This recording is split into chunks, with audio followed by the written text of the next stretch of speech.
Hello, നമ്മൾ ഇന്നലെ എവിടെയെന്ന് പറഞ്ഞെടുത്ത് ഇക്കാക്ക് സർപ്രൈസ് ആയിട്ട് നമ്മൾ ഗിഫ്റ്റ് മേടിച്ചു. ഇക്കയും കൊച്ചും കൂടെ വണ്ടിയിലേക്കാ. ഞാനാണെങ്കിൽ എനിക്ക് സാധനം മേടിക്കാനെന്ന് പറഞ്ഞിട്ട് ഇറങ്ങി വന്നേ. ഞാൻ ഈ ഗിഫ്റ്റ് വാങ്ങിച്ചാണ് കാറിന്റെ ബാക്ക് സീറ്റിലായിട്ട് വെച്ചേ. അതുകൊണ്ട് പുള്ളി ഇത് കണ്ടിട്ടില്ല. പിന്നെ എനിക്കൊരു കമ്മല് മേടിക്കണായിരുന്നുട്ടാ. അപ്പൊ അത് മേടിക്കാൻ വേണ്ടി കടയിൽ കയറി പൊട്ടും പ്രതീക്ഷിക്കാത്ത ഒരാളെ കണ്ടുട്ടാ. വേറെ ആരുമല്ല, എന്നെ പഠിപ്പിച്ച ടീച്ചറാട്ടാ. ഞങ്ങൾ തമ്മിൽ ഭയങ്കര കമ്പനി ആയിരുന്നുട്ടാ. ഇപ്പോഴും കമ്പനിയാണ്, വിളിക്കും, സംസാരിക്കും. ഞാനാണെങ്കിൽ ഒന്നും പഠിക്കില്ലായിരുന്നുട്ടാ. ഇപ്പോഴും പഠിക്കില്ല, എന്നാലും എന്തേലും പഠിക്കാൻ കാരണം ഈ ടീച്ചറാട്ടാ. പിന്നെ ഇതുവരെയായിട്ട് എല്ലാം സെറ്റാട്ടാ. ഇനി ഒരു ബൊക്കയും കൂടി വേണം. അപ്പൊ നമ്മൾ കമ്മല് മേടിക്കാൻ കയറി ഇപ്പൊ അടുത്തുള്ള കടയിൽ നിന്ന് അതും കൂടി സെറ്റ് ചെയ്തുട്ടാ.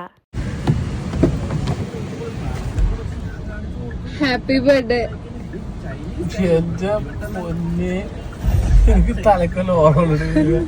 ഇപ്പൊ എങ്ങനെ ഇരിക്കണേ? സർപ്രൈസ് ആയി ബൊക്ക കൊടുത്തപ്പോ പറഞ്ഞത് കേട്ടില്ലേ?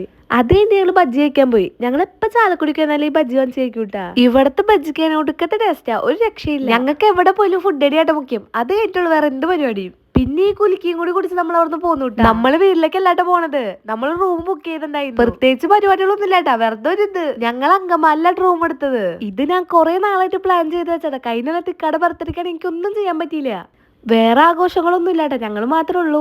എനിക്ക് ആ ഗിഫ്റ്റ് ഒന്ന് കൊടുക്കണം, അത്ര എന്റെ മനസ്സിലുണ്ടായിരുന്നുള്ളൂ. പിന്നെ എനിക്കാണെങ്കിൽ ഒരു കേക്ക് കൂടെ മേടിക്കണമെന്നുണ്ടായിരുന്നു. പിന്നെ ഞങ്ങൾ രണ്ടുപേരും മാത്രമേ ഉള്ളൂ. കേക്ക് മേടിച്ച് ഞങ്ങൾ കഴിക്കില്ല, വെറുതെ വേസ്റ്റ് ആയി പോകും. ഇതാട്ടോ ഞാൻ ഇക്കാക്ക് സെറ്റ് ചെയ്ത ഗിഫ്റ്റ്. ഡ്രസ്സ് ആള് കണ്ടെത്താ, ഡ്രസ്സ് ഞാനും ആളും പോയി എടുത്തേ. പിന്നെ വാച്ചും ഷൂ ഒക്കെ കണ്ടിട്ടില്ല, മേടിച്ചത് അറിയില്ല കേട്ടോ. അപ്പൊ തന്നെ ഞാൻ അതൊക്കെ കൊണ്ട് പുള്ളിക്ക് കൊടുത്തുട്ടാ. അപ്പൊ ആൾക്ക് ഭയങ്കര സന്തോഷമായി. ഇതാട്ടോ നമ്മൾ മേടിച്ച വാച്ച്. നമ്മൾ റൂം എടുത്തപ്പോ ഒരു 5 മണിയൊക്കെ ഉണ്ടായിരുന്നു. പിന്നെ അവിടെ കുറച്ച് നേരം റെസ്റ്റ് ഒക്കെ ചെയ്ത് പിന്നെ രാത്രി ആയപ്പോഴാണ് ഫുഡ് കഴിക്കാൻ പുറത്തിറങ്ങിയത്. എല്ലാം കൂടി ഒരു വീഡിയോ ആയിട്ട് കൊള്ളാട്ടോ. അപ്പൊ ബാക്കി ഞാൻ അടുത്ത വീഡിയോ ആയിട്ട് കൊടുക്കാം. അപ്പൊ അത്രേ ഉള്ളൂ, ബൈ. ബാക്കി വിശേഷങ്ങൾ അടുത്ത വീഡിയോ കാണാട്ടോ.